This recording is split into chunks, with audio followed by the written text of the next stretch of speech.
येवला तालुक्यामध्ये पोळा सणाची लगबग सध्या सुरू झाली असून शेतकरी बांधव आपल्या शेतकऱ्याच्या विश्वासू सोबत्याला म्हणजेच बैलजोडीला सजवण्यासाठी बाजारपेठेत मोठ्या प्रमाणावर खरेदीसाठी एकच गर्दी करतायत। या उत्साहाच्या पार्श्वभूमीवर बैल सजावटीच्या साहित्याच्या किमतीमध्ये यंदा तब्बल 15 ते 20% वाढ झाली आहे। बाजारपेठेमध्ये पारंपरिक झूल, रंगीबिरंगी दोर, कवड्या, पितळी घंटा, मण्यांच्या माळा, टोप्या आणि शिंगांच्या जिलईसाठी लागणारे रंग आणि चमकदार कपडे हे मोठ्या प्रमाणावर दाखल झाले।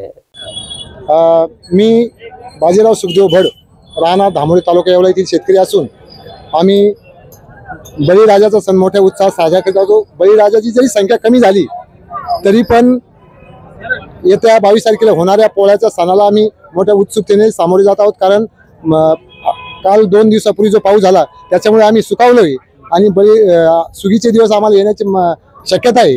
म्हणजे चांगल्यापैकी पाऊस झाला आणि बळीराजासाठी आम्ही गळ्यातले गंठण, शिंगांचे गोंडे, कासरे, माठोटी सर्व प्रकारचं साजरं घेतलेलं आहे आम्ही।